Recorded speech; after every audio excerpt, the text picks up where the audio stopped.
ขอกับสวัสดีพ่อแม่พี่น้องตอนนี้เขาจะพากันมาลงพีกเนาะเขาจะลงพีกเนาะไปหน่อยเดี๋ยวลงพีกลงเขาจะพากันมาลงพีกแล้วให้นะครับ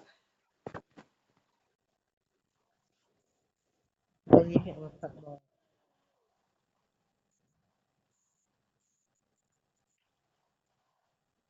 ถ้ามันมีเสียงสะท้อนหรือว่าเสียงอย่างที่ขัดข้องเขาต้องขออภัยกันเด้อ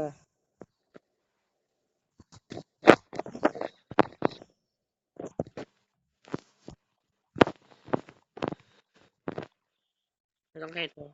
แม่พอรู้งานบางคนไหนที่มันซื้อหีใช้ภาษาไทยอ่ะมันอ่านเด้อซื้อมันแยกเลยรถเขาจะมาฟาร์มของมานี่ตรงทางนู้นนี่นะครับพี่น้อง เขาจะลงพีเขาจะไปเสียบเนี่ยอาวุธอย่างก่อนนะประกันอะไรไหมเออ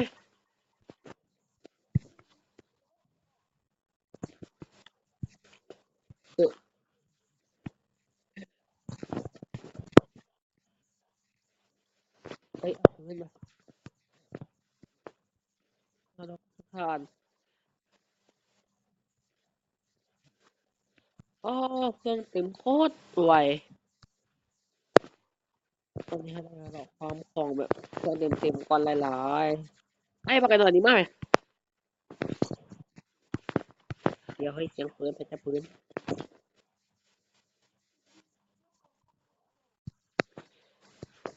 ไวเดอร์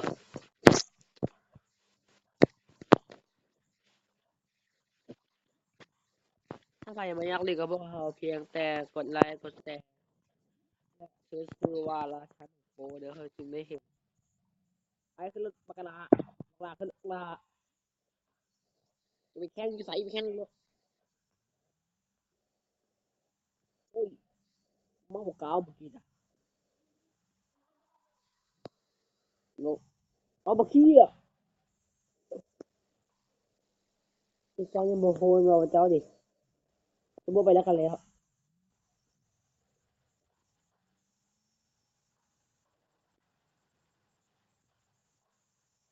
เตียดไปแล้วพี่ดอกเออขาดใจตายตอนนี้เนาะ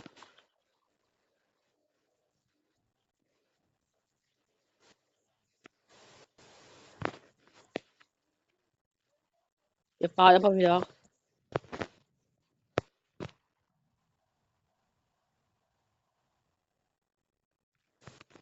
ขาดใจตายไปทีเรียบร้อย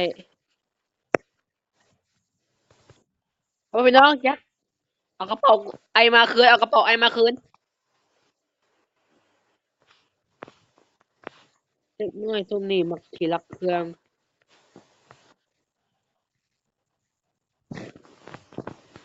เมื่อน่าจับให้เป็นลาบเลยออก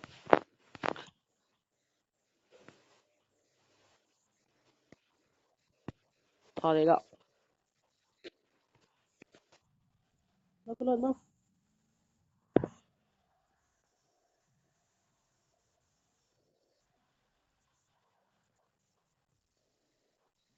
ไปหน่อยไปแข่งรถกันเลย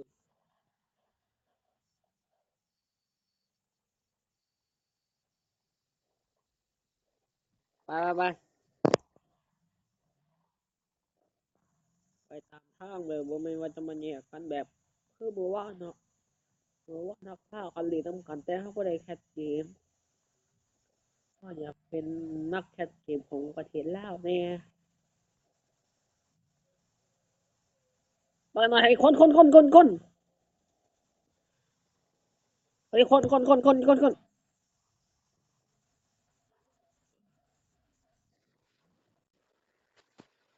เร็วๆคน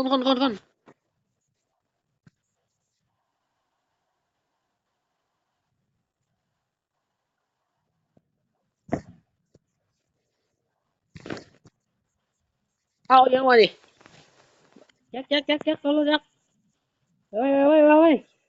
แล่นลงมาแล่นมา แล้วมาตายโอ้เย่ข่อยได้ขา2 คนเจ้าดิขอ1 คนโอ้แต่เป็นที่17นะเขาจะมาเริ่มใหม่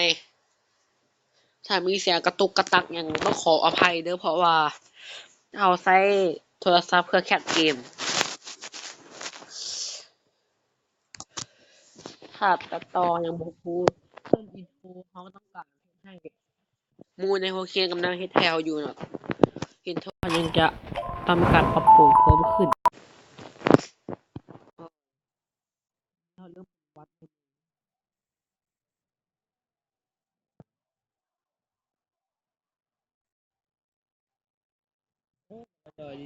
ดีเลยเลยเนาะเราจะมาแต่งตัวกันหรือแต่งตัวเราต้องเอามาแต่งตัวเขาเป็นนักล่าร้านก๋วยเตี๋ยวของตัวละครที่เป็นจะซื้อหลายที่สุดแล้วมาไปลองเขาก็ซื้อตัวละครแบบนี้กันได้ส่วนหลายเขาจะซื้อตัวนี้เพราะว่าเป็นตีตัวใช้กระสุนไวเพราะว่าเหมาะในการฟาร์มของ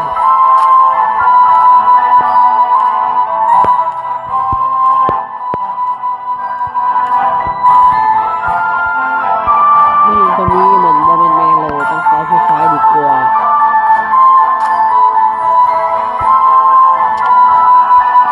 เดี๋ยวเขาจะไปเซิร์นตัวที่ชื่อว่าผีไทยเขาว่าเลยเข้ามาออกมาบอกกันหน่อย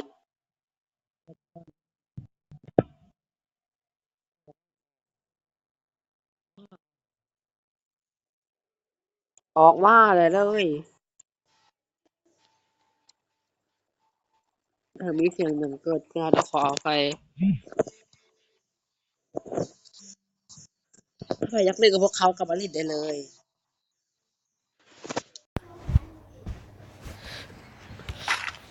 ตอนนี้เขายังอยู่กับหมูเฮาอยู่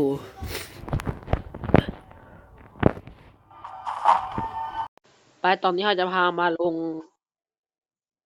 แดนสาบาปต่อไปเนาะผู้บริหารบักดีขึ้นมาเทแท้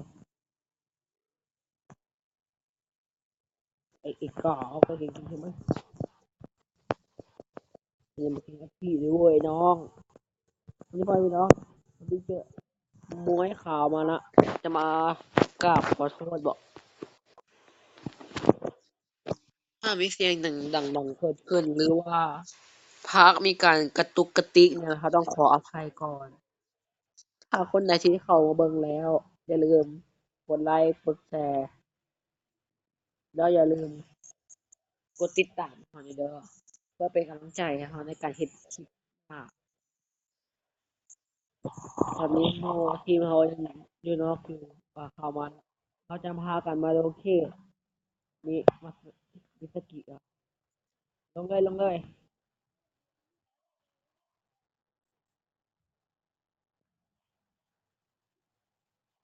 ลงฟาร์มของเลย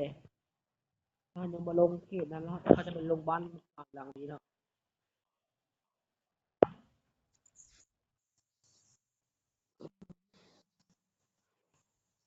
ส่วนวันจันทร์ถึงวันศุกร์มาเพราะว่าเขาจะบ่ได้เห็นเด้อเพราะว่าโปรแกรมข่อยได้มีการสับเขาก็เลยบ่ได้เฮ็ดลาป้าของวันเด้อ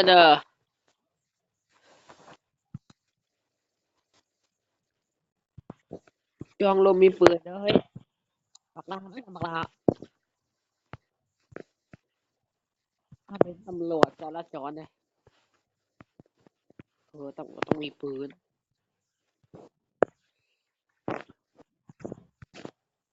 เร็วไป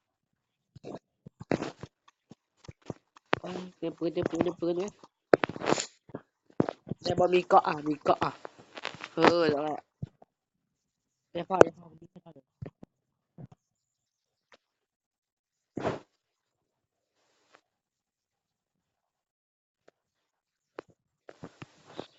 ไปไปซ้ำจะมีกระเป๋าบอจะมีแนมปืน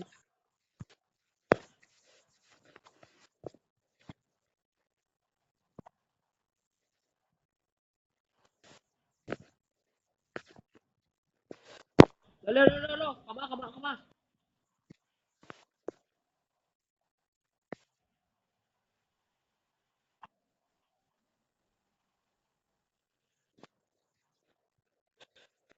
ตำรวจต้องขออนุญาตในการเปลี่ยนปืนเนาะ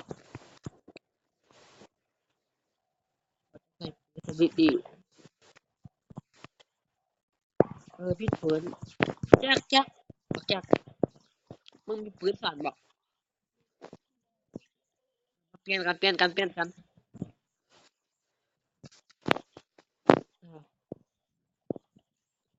นสั่นมึงว่าอยู่นี่เอามาอยู่ดีอ่ะมาปืนตัวนี้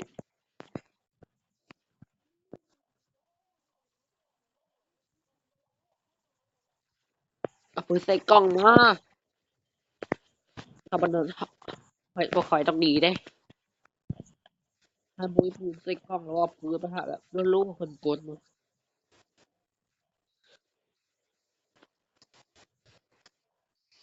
เดี๋ยวเขาจะแค่เตรียมสดๆเลยเนาะต่อไป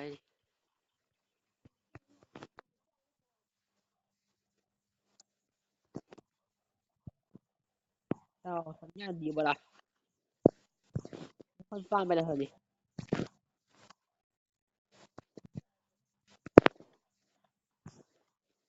ไอ้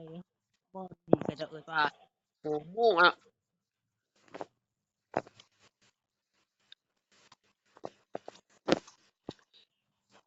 เดี๋ยวพอพี่น้องมาเด้อมาขาคนอยู่หอนาฬิกาเนี่ยมันออกแรกๆเนาะเขาต้องขออภัยเนี่ยเด้อในทางบ่สะดวกเอามาบักอะดิเนี่ยเครื่องกูเนี่ยมีคนมาคืนงานเมื่อมันตายไปมันก็มาด่าข่อยเนาะบ่มีคนอะดิได้เป็นปืนละ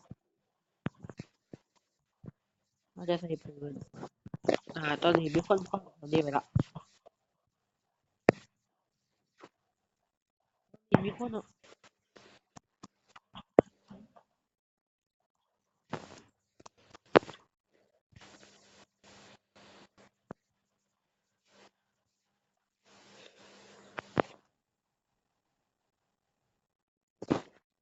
เร็วมีคนมีคน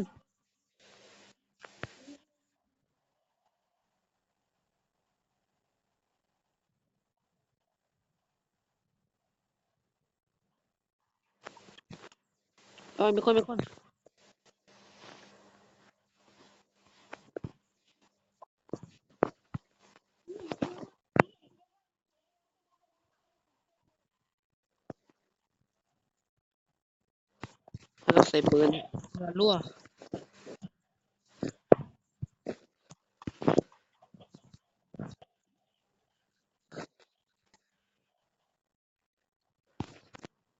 เราก็ให้เขาพัดเก็บปืนมาเดี๋ยวผมก็จะมาตามลากขาเขา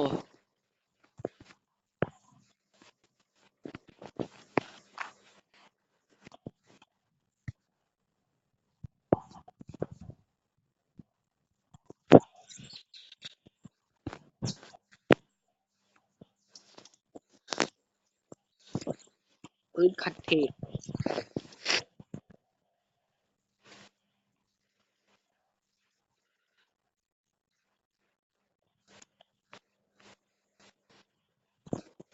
เข้าไปใส่บ่ละ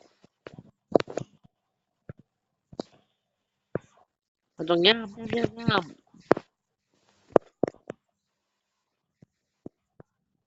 ข้าไปใส่บ่ละมีปืนบ่ละ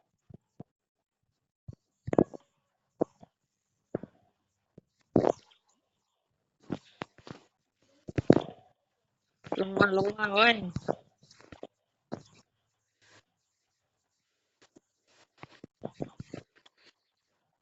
มาเดี๋ยวปืนละไปเป็นกลุ่มได้มีโอกาสได้ที่หนึ่งอยู่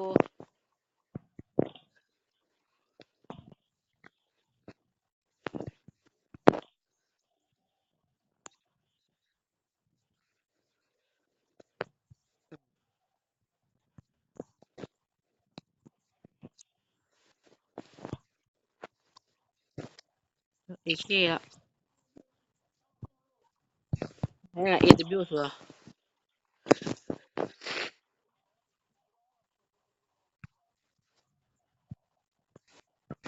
เอดอกตกโอ้โหตกอะ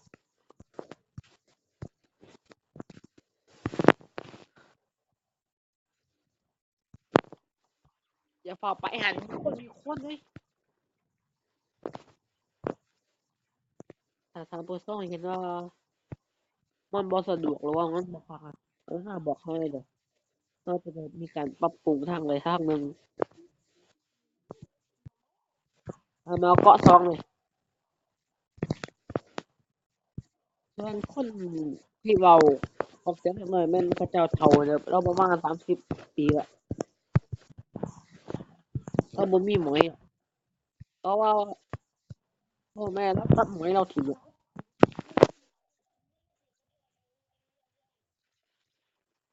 ก่อนมึงจะว่ามึงบ่มีเหลือมึงต้องเบิ่งกูก่อน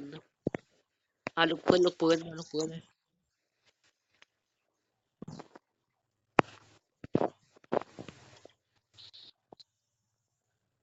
นี่ดีบ่ค่อยเท่ไปถ้ามีเสียงอย่างที่แปลกๆความอื่นอายไปเดิมแบบดอยๆนี่ต้องมีรถคันหนึง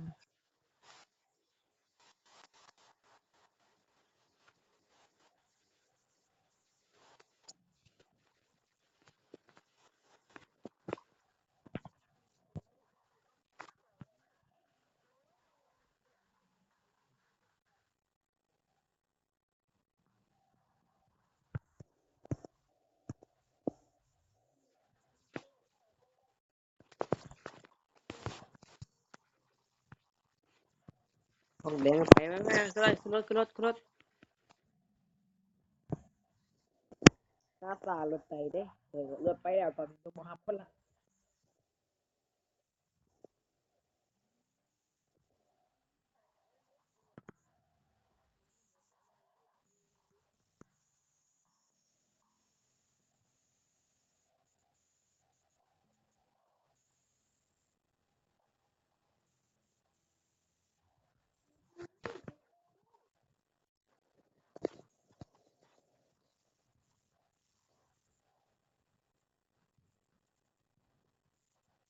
ตายแล้วบ่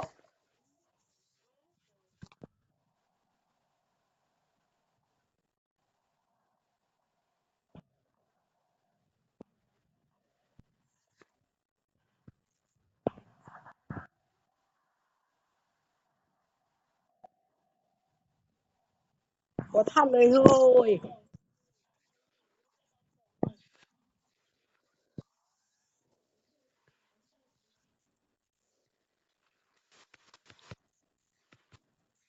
นี่ก็มีเครื่องหลายแล้วบ่บอก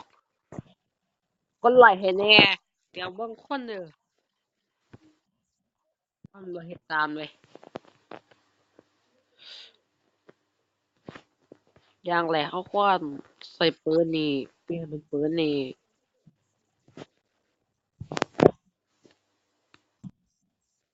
ก็เก็บแล้วขออภัยถ้ามันมีเสียงหยังรบกวนบอกทางถ้าต้องขอโทษเด้อ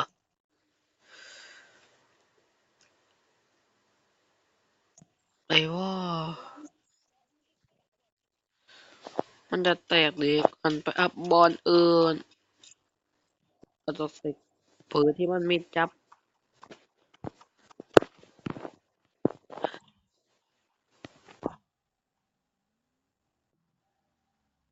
บอกแล้ว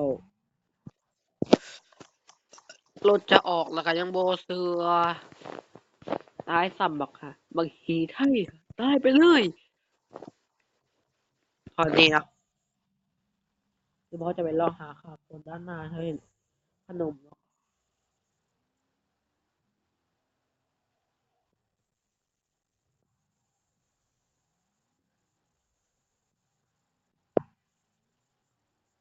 คือพ่อขนมให้เนาะ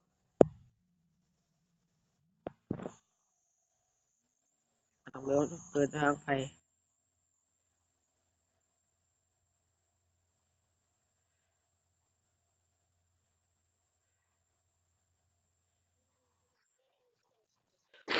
แน่นแล้ว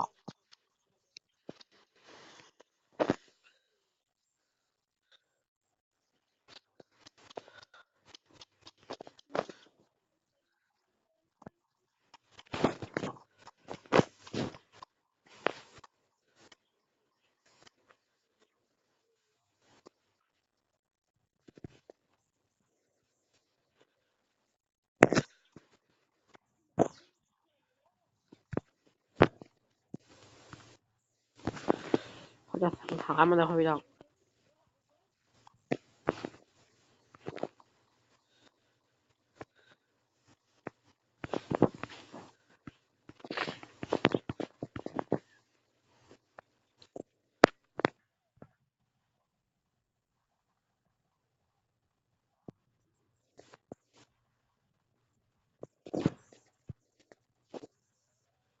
ก็ไปค้างมัน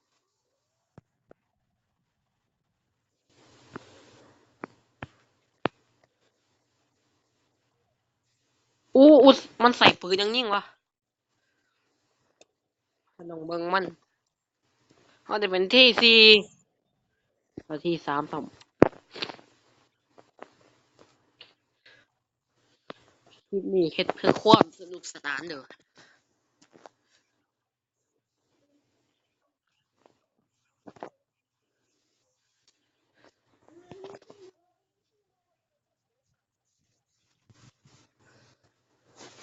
ก็บ่อยลืมว่าเก่งปานใดเขาไม่ได้เกตแบบนักแคทเกมยูทูบเบอร์ของประเทศไทยหรอกอะไรอ่า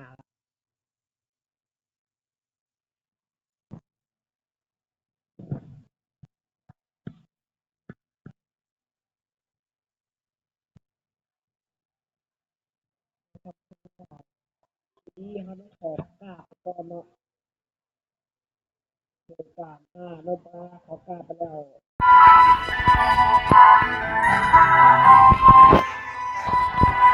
แล้วเพียงเขาก็จะเพียงแต่รอก่อน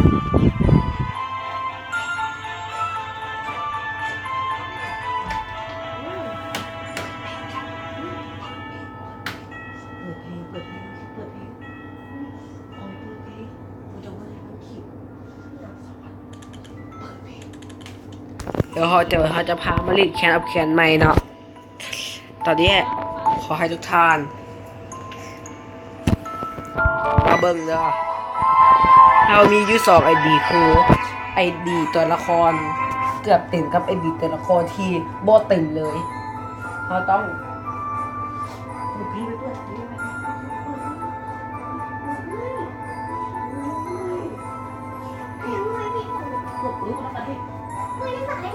เราต้อง